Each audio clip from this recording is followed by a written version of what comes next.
For completing the digital citizenship, you only need to complete one of the lessons. So in 9th grade, there's the private today, public tomorrow, and the OUHSD I broadcasted on the internet.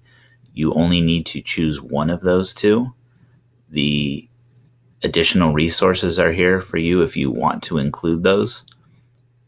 There is only one lesson required for each grade level.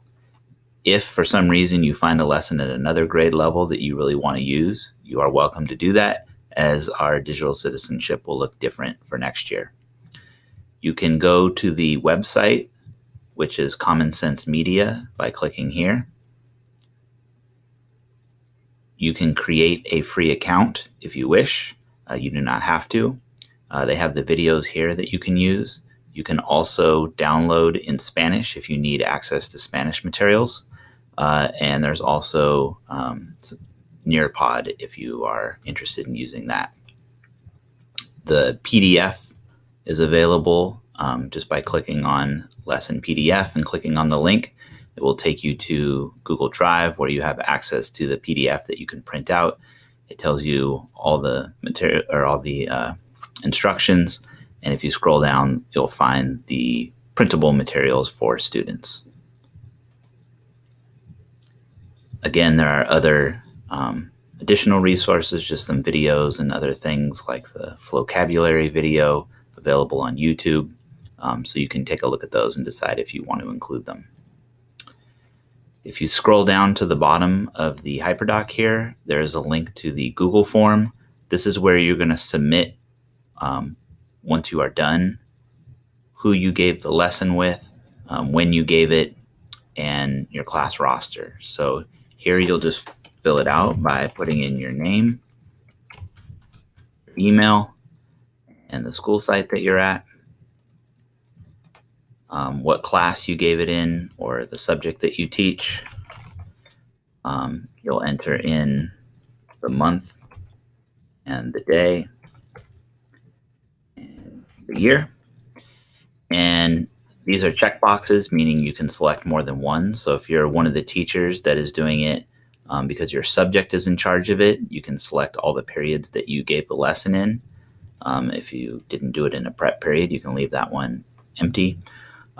Again, some schools are doing it by period, so just all second period teachers are giving it, so they would all go in and fill this out and select period 2.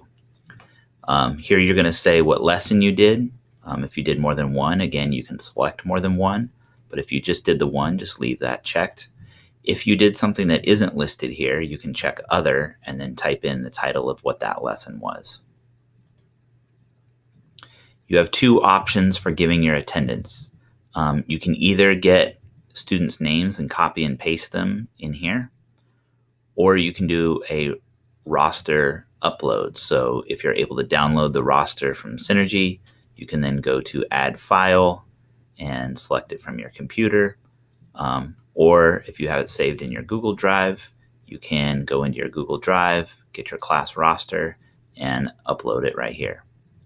So again, you have the option of getting it from Google Drive or from your computer. You can select more than one roster at a time. So here I have period 1, here I have period 2, and those will all show up once you submit the form. If you had students that were absent, just list their names here and we'll do our best to get to those students. If you have any other comments or information that you want to share, information about the lesson, reflections, takeaways, suggestions for next year, or even for this year, please go ahead and add those in the additional information and comments. Once you are done with all this, you will go ahead and click Submit. And then we will have a complete list of everyone that has completed the digital citizenship lesson for this school year. Please let me know if you have any questions. You can email me, Jay Sorensen. Thank you.